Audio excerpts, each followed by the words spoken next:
My name is Winnie Sivalak, and I am the Senior Marketing Manager here at Dreger, and I will be your moderator. Well, it is my pleasure to be able to introduce today's speaker, Garry Kauffman. He's a registered respiratory therapist with over 40 years of experience. Garry was selected for the AARC Fellow based upon his contributions to the profession at the national level. He also received his MPA at Penn State University and achieved the distinction of board certification in healthcare from the American College of Healthcare Executives. He is recognized by numerous journal publications, as well as author and co-author of respiratory care textbooks. He's also a very frequent speaker at state and national conferences. Garry has served his profession at a district, at a state, and national level, where he has served in various roles, including president of the AARC. Garry's focus continues to be on communicating the value of respiratory care services delivered by respiratory therapists by connecting the science of respiratory care, documenting those outcomes secondary to our services, and communicating our value to key stakeholders in the healthcare industry. Well, thank you, Winnie, and thank you, Dreger, for providing this opportunity. And I want to say for supporting our profession, our chartered affiliates, our state societies, and the AARC for many, many years. So thank you very much. I'm privileged today to talk about value-based respiratory care. I'm going to define what that means. But let's go through the first few slides here, and let's see if I can advance the slide. Yes, I can. Here are my disclosures, which I think you already have. Most importantly, I'm a proud AARC member, and if you're an AARC member, thank you. If you're not an AARC member, go to aarc.org and let your fingers get you to one of the best benefits as a respiratory therapist. I also want to disclose the proceeds from my honorarium today will be provided to these organizations that our family supports. And we look at it as clothes and food for the body, hope for the soul. Now, our learning objectives are on the information you got, but I'm going to just reinforce something that Winnie said. When I was privileged to serve as your AARC president, we had 3 strategic goals. And I intertwine those into the learning objectives for virtually every presentation I do. So think about this. The first is to establish the science of respiratory therapy. Secondly, to link the respiratory therapist with that science. And thirdly, to communicate to all key stakeholders that we can provide high quality, safe, and cost-effective care. So let's start out with what is a definition. If you Google it, you will get dozens of definitions. This is the one that I created out of many of those. And I do want to spend a couple of minutes on this because it's important that we know what we're talking about today. So here's the definition. I took a number of these and I came up with this. This makes sense to me. Evidence-based respiratory care is the conscientious, explicit, and judicious use of current best evidence in making clinical decisions. Evidence-based respiratory care integrates 3 aspects: individual clinical expertise, the best available external information evidence that we have, and the third, and this is a more recent addition to the definition, the patient's values and expectations. So what does that mean? Let's look at individual clinical expertise. That's based on our clinical skills and judgment. Secondly, at the right patient, the right time, the right place, the right dose, the right resources. And I want to highlight, and I'll say this throughout the broadcast, this changes on sometimes a daily basis. What we thought was the best available evidence yesterday may have changed today. And I'll give you some examples of that. The third aspect of this is what's used to determine whether the evidence applies to the unique physiology of an individual patient. So what's the best external evidence? That's from real clinical research. Not your opinion, not my opinion, or something we heard at the conference last week during break, but it's the best available information we have from current research.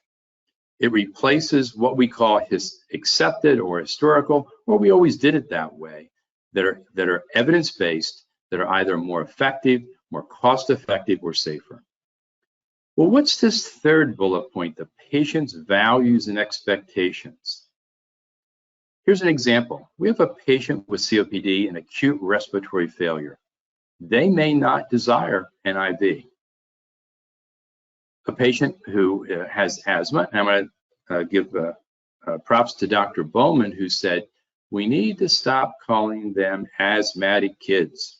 They're kids who have asthma. So thank you, Dr. Bowman. So this child may prefer a nebulizer over an inhaler. Now it's our role to understand whether that individual, in this case a child, can best use their device of preference.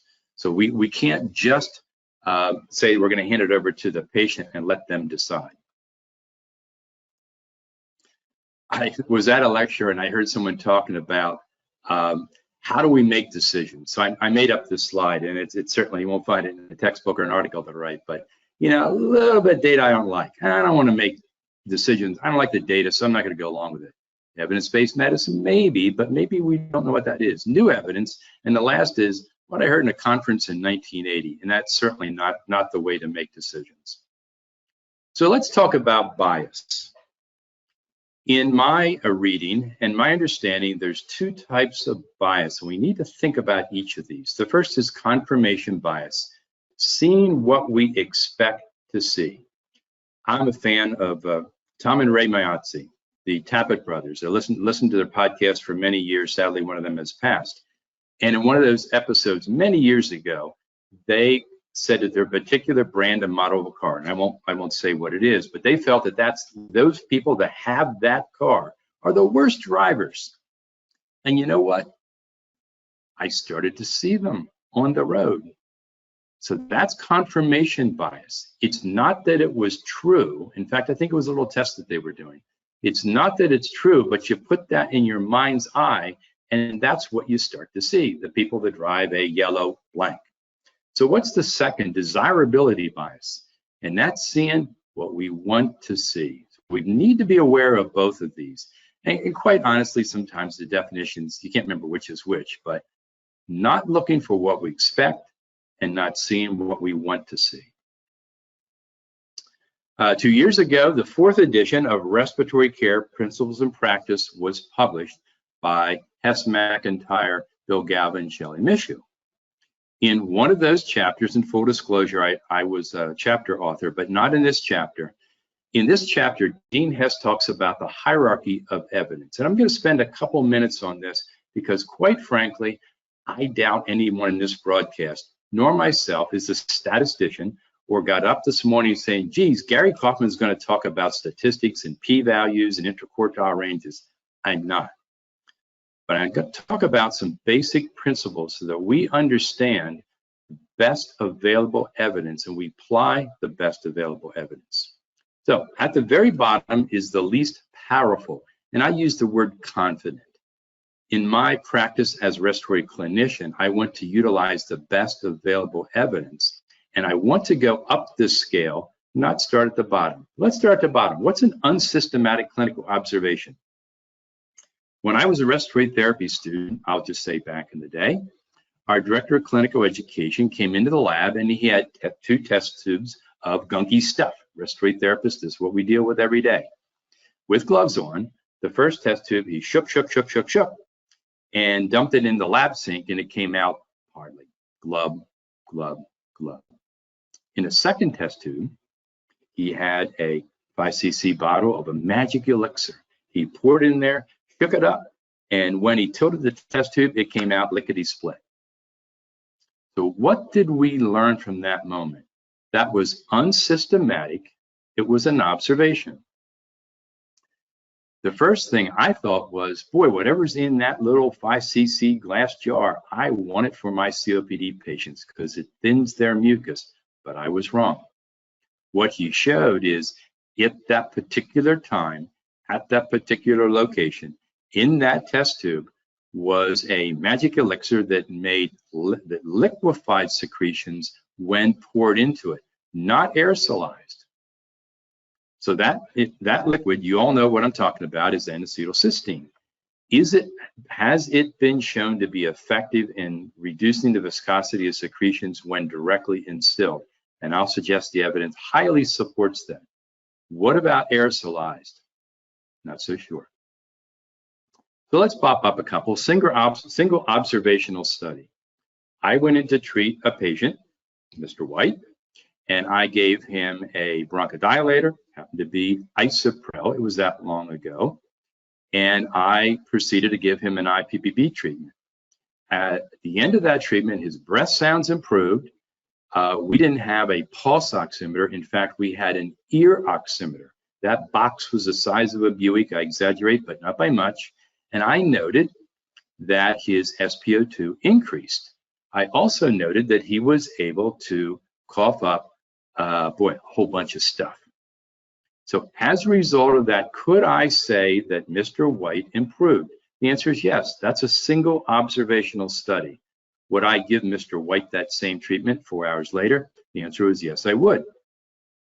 Does that mean that Mrs. White in the next room would have the same results? And the answer is we can't say yes, we can't say no. So let's say we want to test that intervention. Let's say it's a nebulizer day because we don't do IPPB, and we want to see compare nebulizer A to nebulizer B. First patient gets nebulizer A, day 1, gets 4 treatments, all the documentation for breath sound, sputum effectiveness, what they coughed out, SpO2, and whatever else you measure. Day 2, the patient gets the other nebulizer. Same treatment methodology, same medication, same diluent, same observation of those measures at the time of the treatment. So you do that a week, and you compare for that patient for nebulizer A and nebulizer B, was there a difference? And that's a single observational study. You may conclude that that patient does better with nebulizer B or nebulizer A, or that there's no difference. Does that mean that you can apply, let's say it's nebulizer B, does that mean that nebulizer B is the best for everyone? The answer is, I don't know. It may be, it may not be. So now let's say, and I say this to folks who work maybe in a critical access hospital or 100-bed hospital, you don't have the resources. You don't have an educator, a navigator, maybe not even someone in the administration can help you with statistics and research.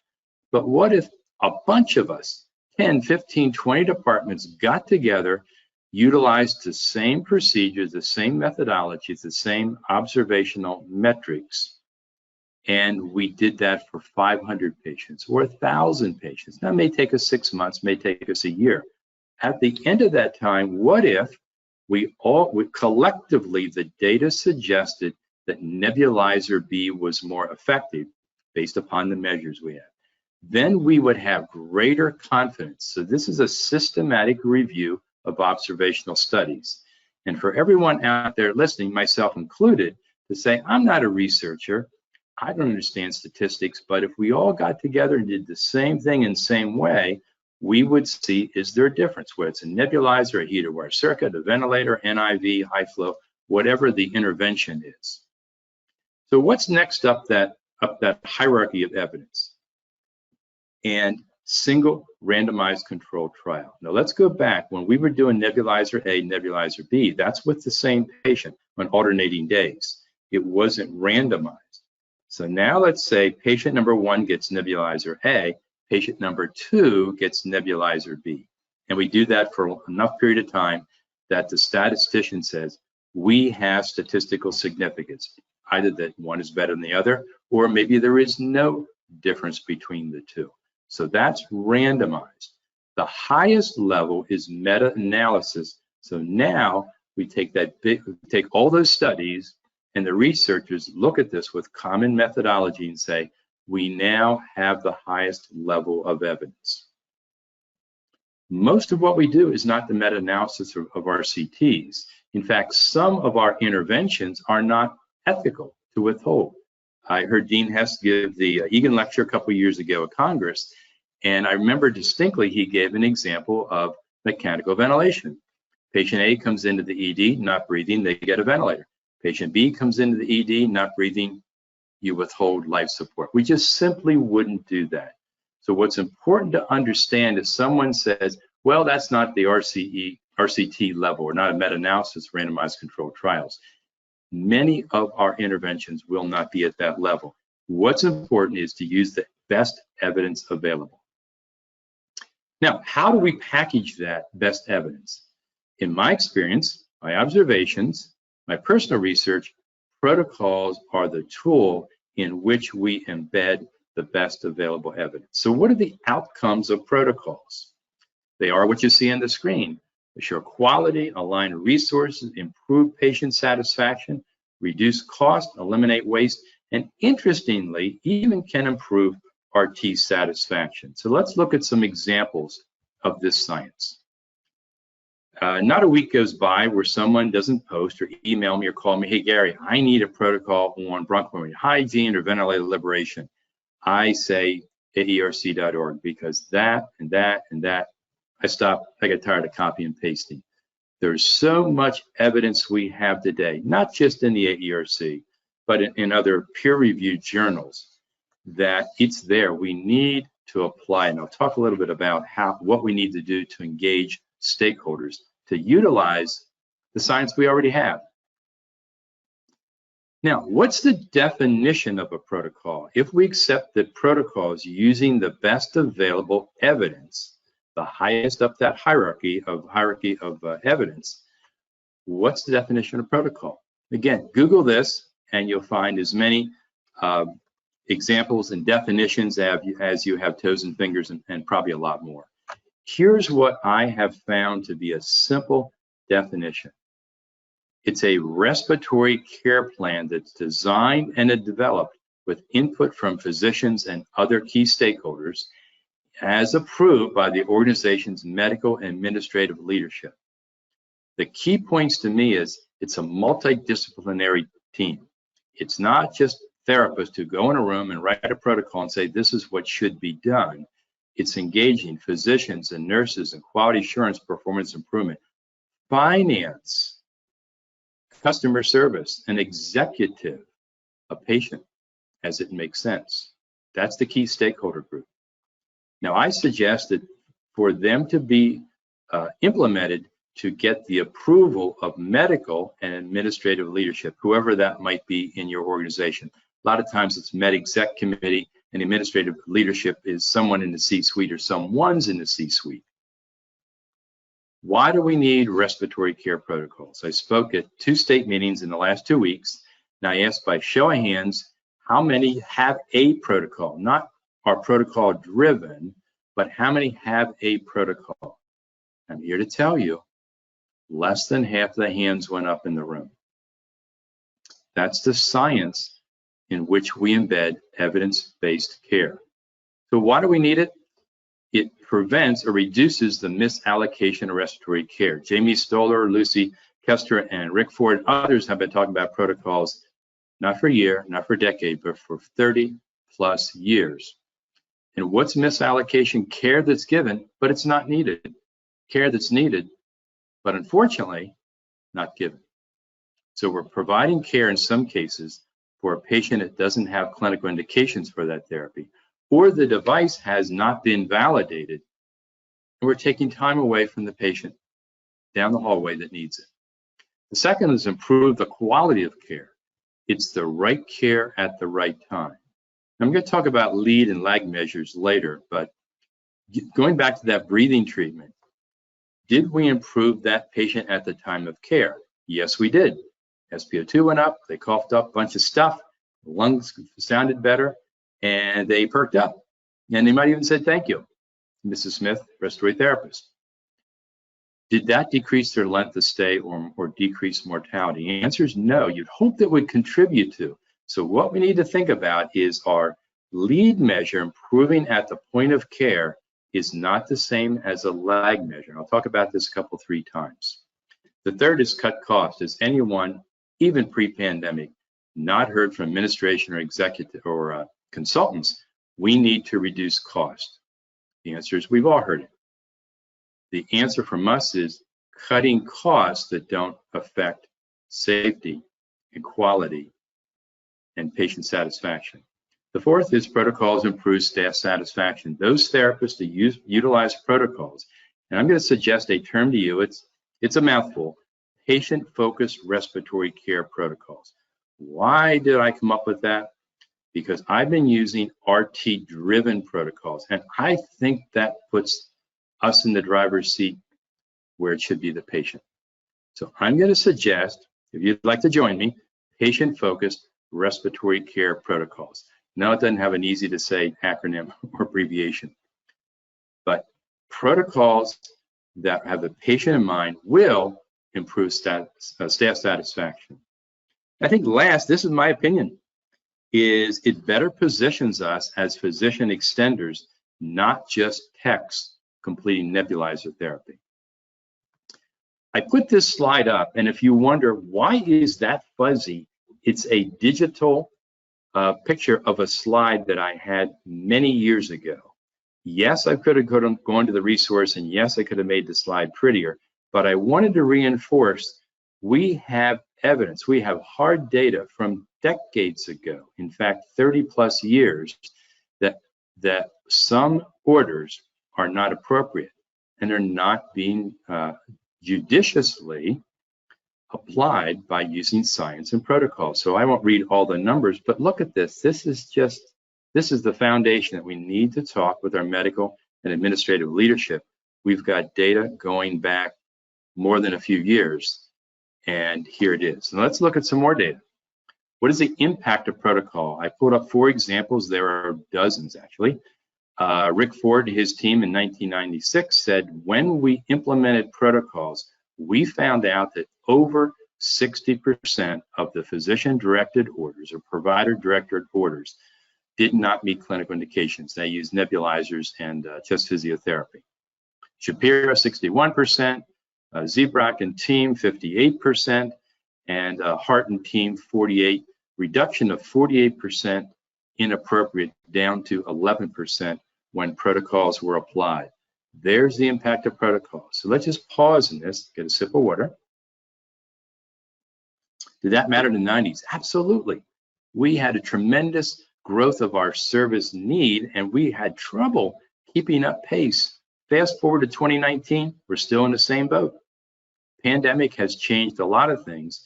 The pandemic has reinforced that we needed to utilize protocols, not because of the pandemic, but it certainly will assist your staffing model if you can reduce care that's unnecessary. This was published in 1992 by Guidry and team, and they assessed physicians, nurses, and therapists. What percent of the time did they utilize an MDI? You'd like to think 100, 100, 100, but not so. Respiratory therapists are the only healthcare professional that are educated and competency tested to deliver respiratory care. I would like that third bullet point to have only been 100%, but certainly we need to be involved in teaching patients how to properly use an inhaler. And I'm going to show you examples later on where maybe the inhaler is not the right device to use. What about cost reduction? If you go to the C-suite or your finance or budget folks, they're going to be saying, we need to reduce cost. The last last article that I read pre-pandemic in 2019, somewhere around 50% of hospitals were in the red secondary to patient care. Not in the red overall, but they lost money on patient operations. May 11th, some of that reimbursement gets pulled back with the ending of the public health emergency. So one could only think that that number will go up. Hopefully not, but we need to think about it. Using protocols, would your executive team, your finance and budget folks like to hear that you could save $81,260 per patient, $250,000 savings, which goes right to the bottom line? I think the answer is yes. Now, what are the challenges in implementing protocols? Value-based care, applying the highest level of evidence that we have. Physician resistance. And I don't label these as barriers. I think it's incorrect, in my opinion, to call it a barrier. I think it's a challenge, and a challenge that can be addressed and overcome.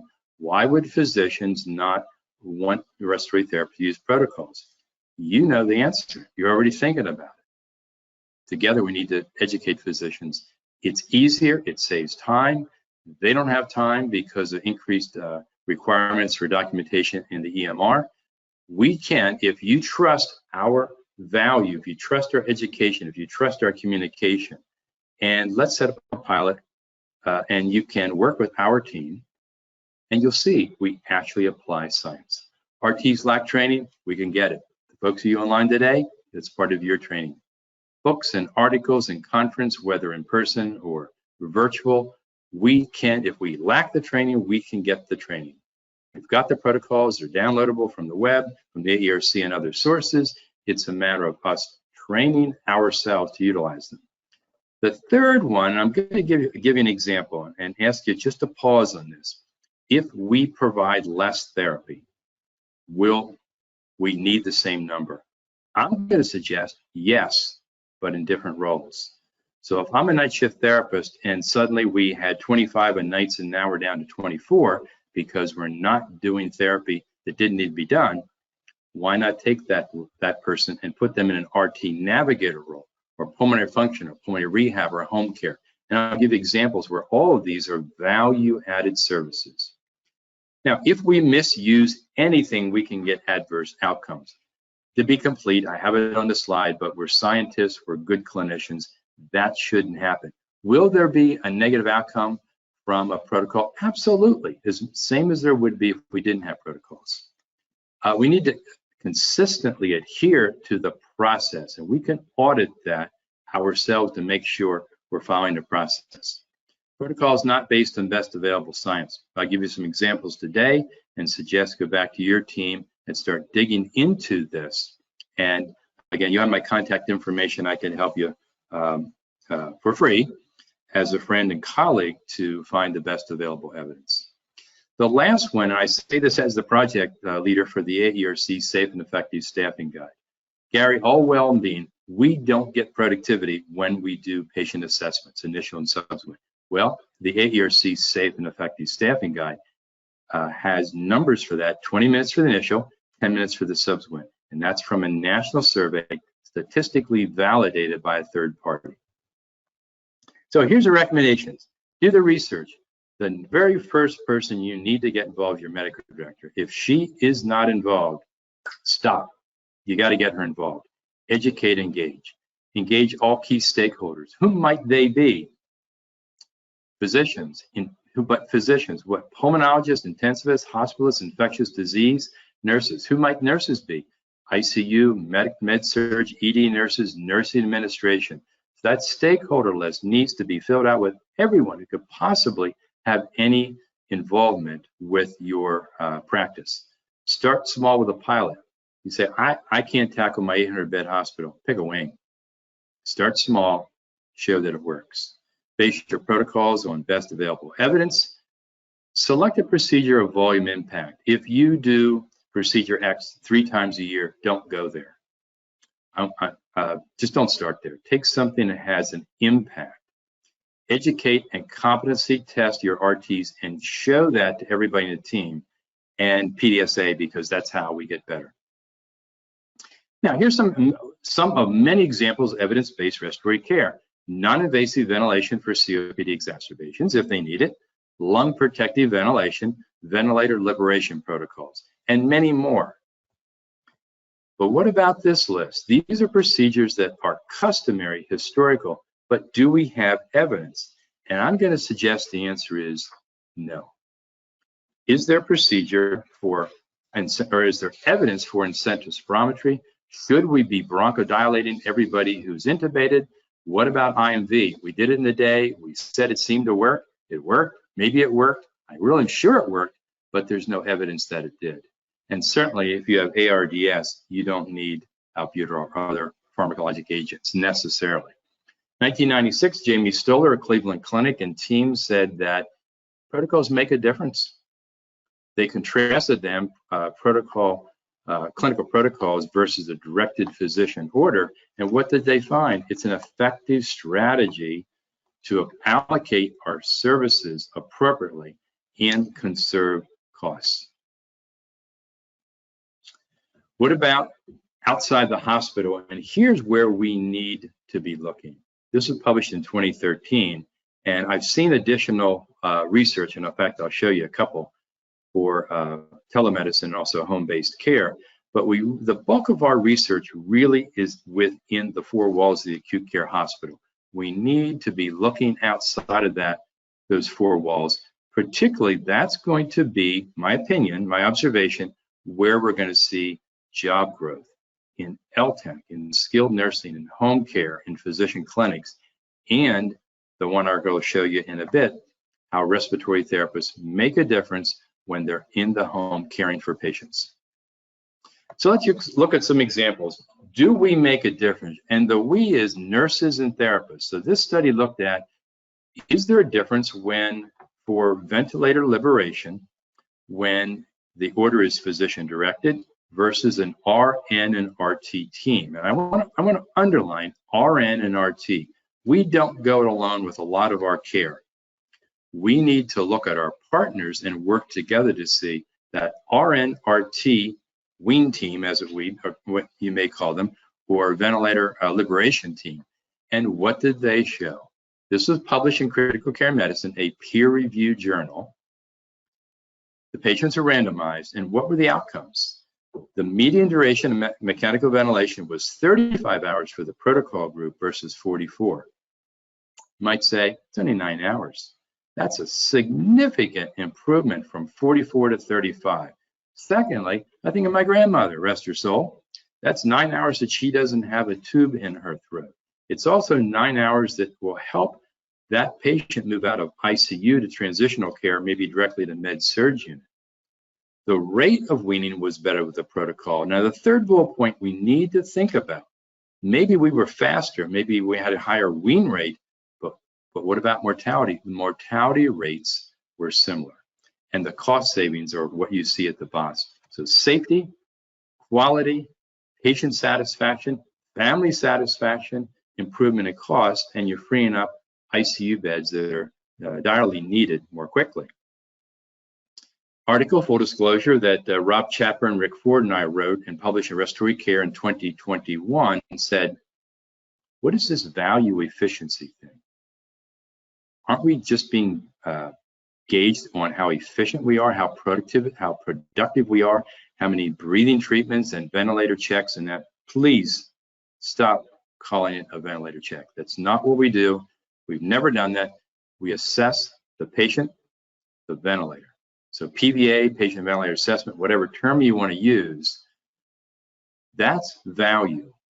Now, we need to do it efficiently, but we need to deliver value efficiency, not just value, not just efficiency, but that new term, new goal, new formula, value efficiency. Indeed, it is my opinion that that will determine the future of respiratory therapy. Even more importantly, Dean Hess, who's the managing editor of Respiratory Care, said, this is what we're going to need to do to bring respiratory care into the 21st century. I can tell you we've got hundreds, probably thousands of emails saying, what is this? What's the math? What's the rubric? This is very, very complicated. You'll be hearing more about this as we enter our second phase of research, which is undergoing over the last 6 months, and we hope to have this published in the next year. Now, in the short term, don't look at the math. Don't look at the rubric as you've seen it. Don't worry about the arithmetic.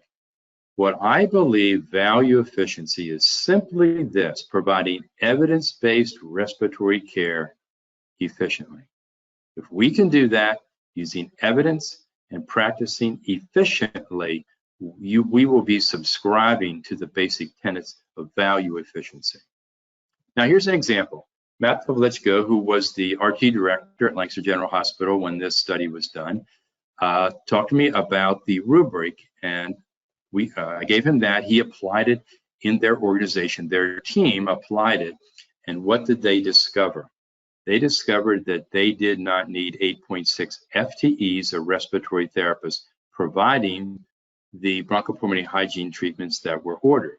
Now, if you're a staff therapist or me, you're thinking, oh my goodness, there's 8 therapists we're going to lose from the roster. And the answer is no. They moved them into value-added positions for mobilization, for patient ventilator assessment, for proning, and other services. So they didn't just cut, they cut and pasted. Cut waste, paste into value. So here's a team, and this was published 2013, so a number of years ago. I point this out for 2 reasons. They had physician resistance to changing a nebulizer. You may think about, why would the physician care about that? But they posited this. So there was the challenge. Secondly, they put together a multidisciplinary team, physicians, nurses, educators, and others. Thirdly, they reduced the length of stay and saved money. In fact, over $170,000 just by changing from one nebulizer to the other. So there's 3 things I want to point out. The 4th thing I want to point out is the advisory board or healthcare advisory board. This is a consulting firm that every C-suite, every consultant looks to. So this is not only improved outcomes, it's improved outcomes has been shown by a very, very respected source, the advisory board.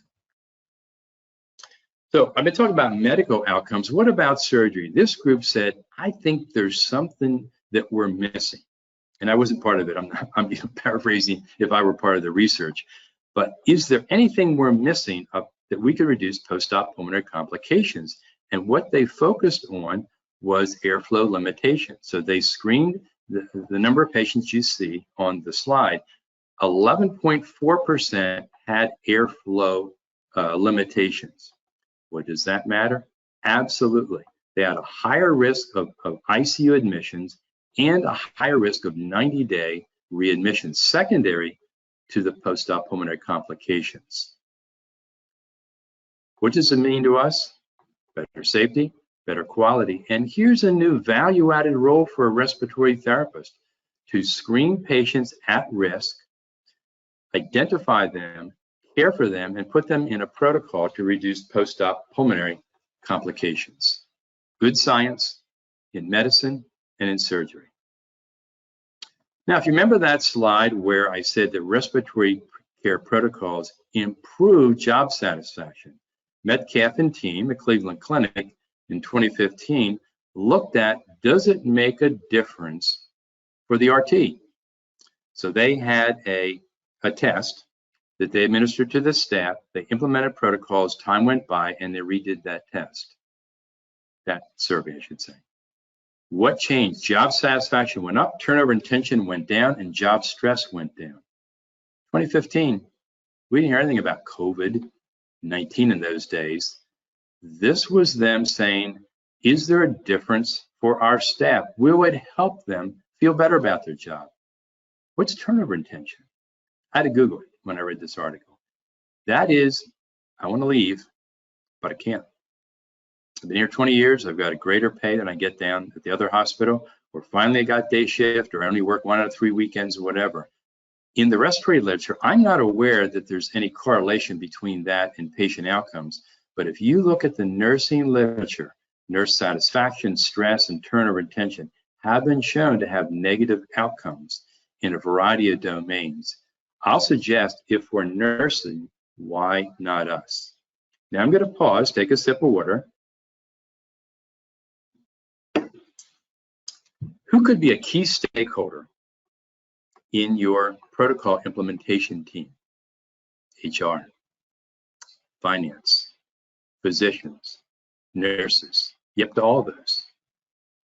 Ask HR, what does it cost to turn over a seasoned respiratory therapist? And why would that matter? Well, I have a peer review article that shows that implementing patient-focused respiratory care protocols, again, my term, can improve job satisfaction, reduce turnover and tension, and reduce job stress.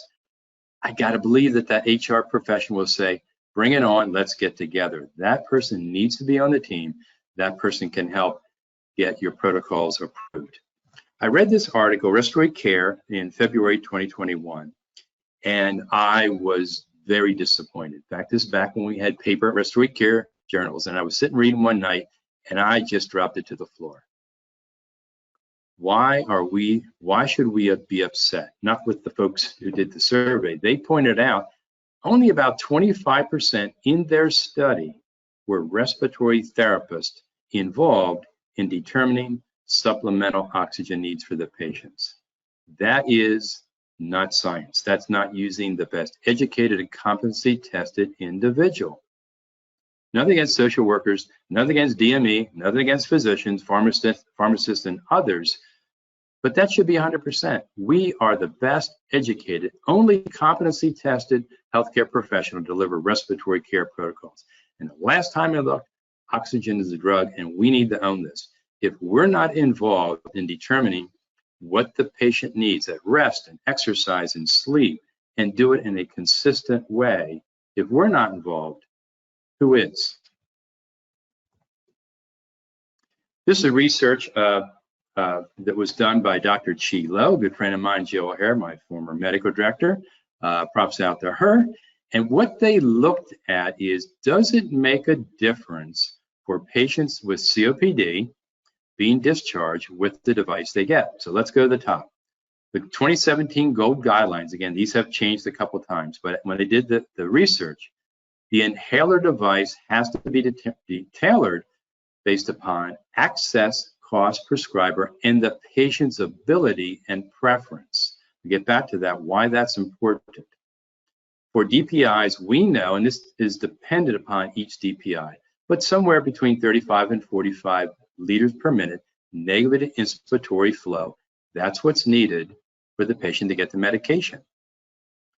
Thirdly, they tested patients and found a very uncomfortable percent of patients that did not have, I'll just use 40 liters per minute as an average, did not have 40 liters per minute negative inspiratory flow. So what did that mean? You could hold up that DPI, take it apart, and inside there was medication that wasn't getting to the patient.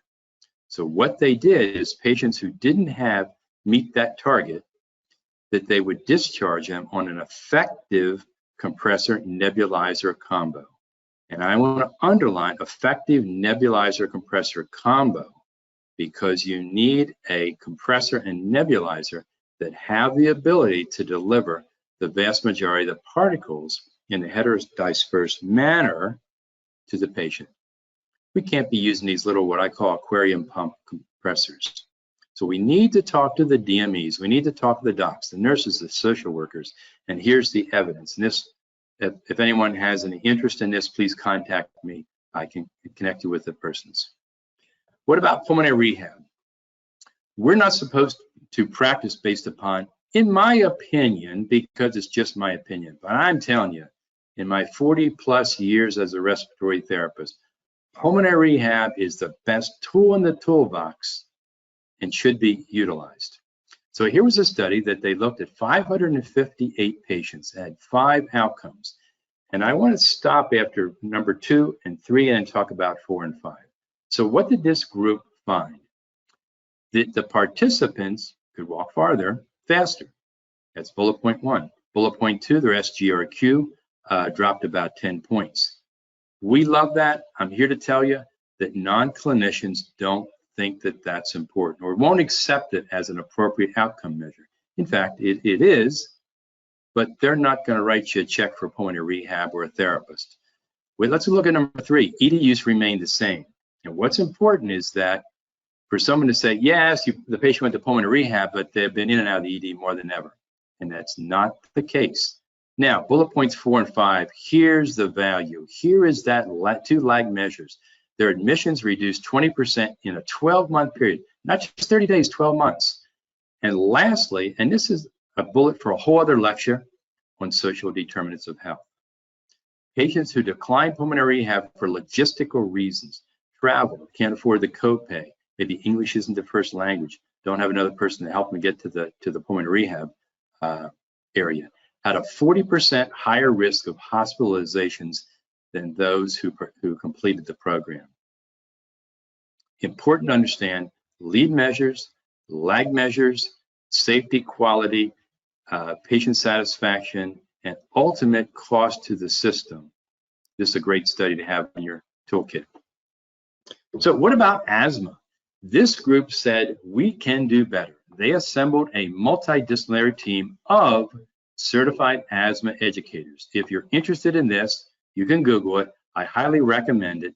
If you weren't certified asthma educator, you weren't on the team. Let's get on the team.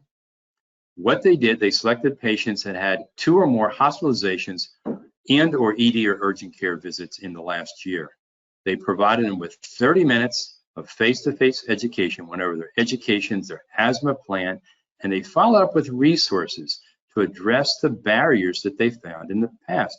Medication adherence, even getting the medication, lack of provider follow-up, and they built, hardwired in the system, a post-discharge visit with either a pulmonologist or an allergist.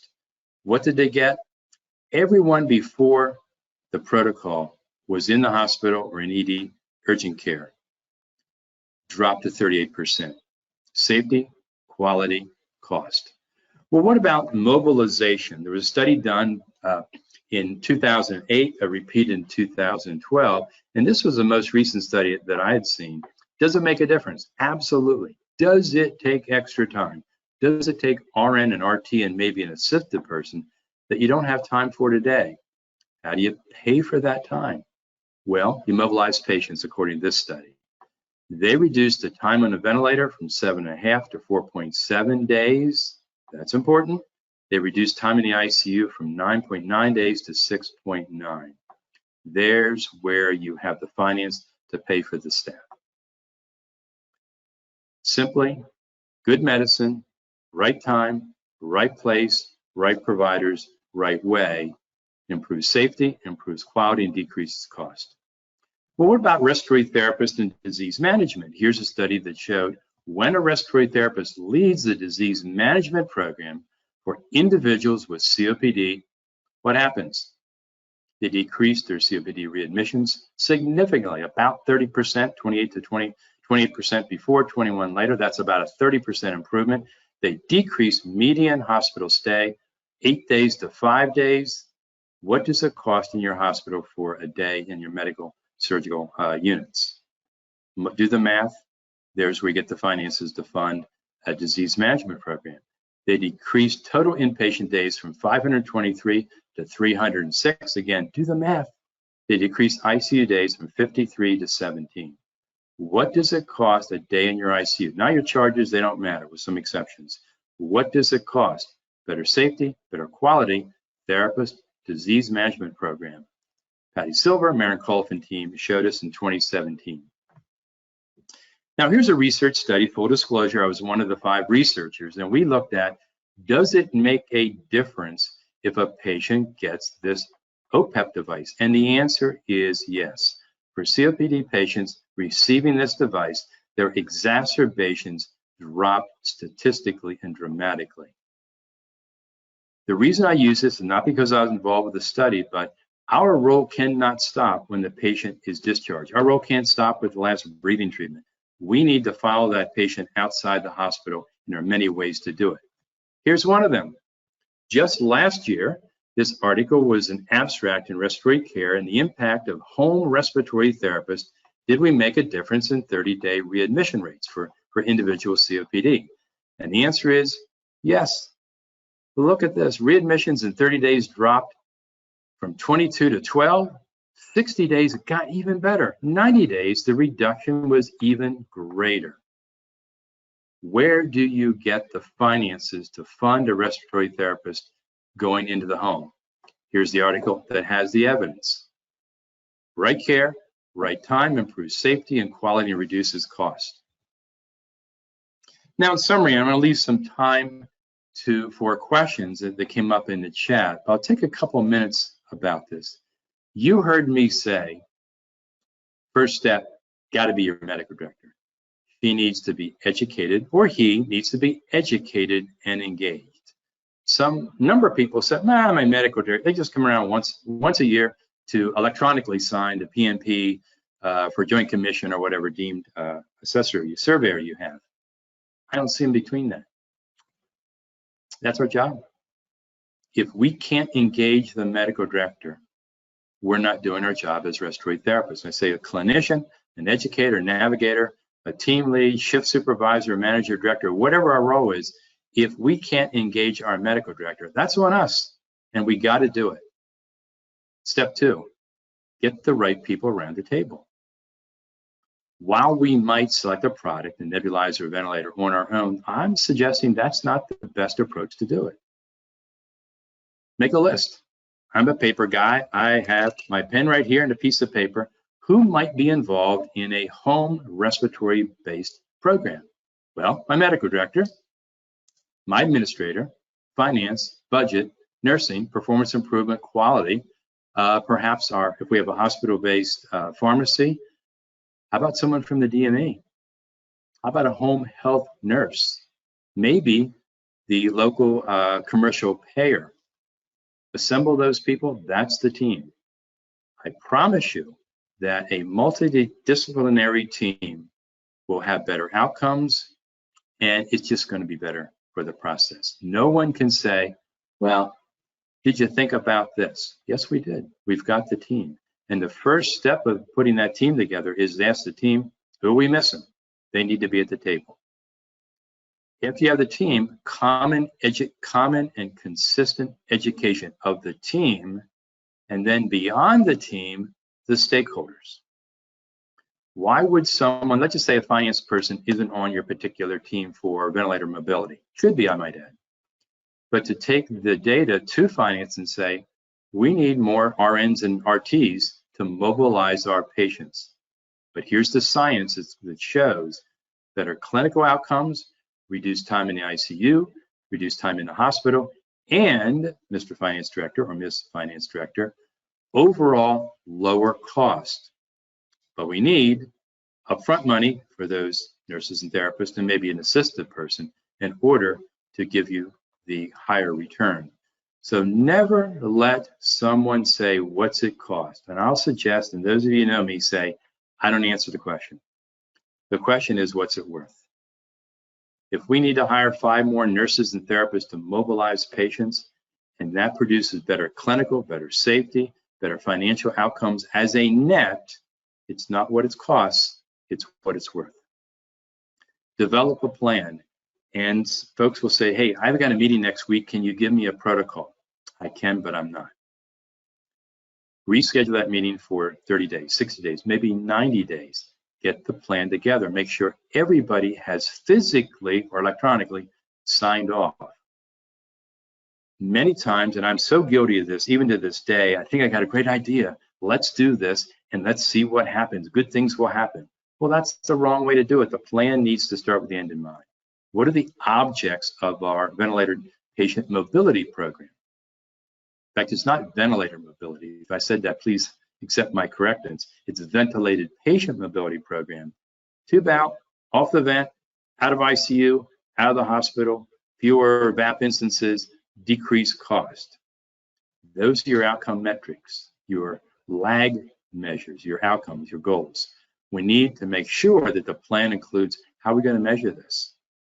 We can't start it and then figure out we don't have the resources. We didn't really get the right metric. Do the research, apply the science, educate, pilot. Maybe it's one unit, maybe it's MICU versus all your ventilated patients. Pilot it, get it done right. If it makes sense, then replicate. Communicate. Tell the world. If it didn't work, tell all the key stakeholders. We had the best intents in mind, it didn't work. And then obviously, PDSA. So with that, I have a couple of minutes for questions. I want to thank you for being a respiratory therapist. There's no better career. I'm proud to be one. Thank you. Thank you, Gary.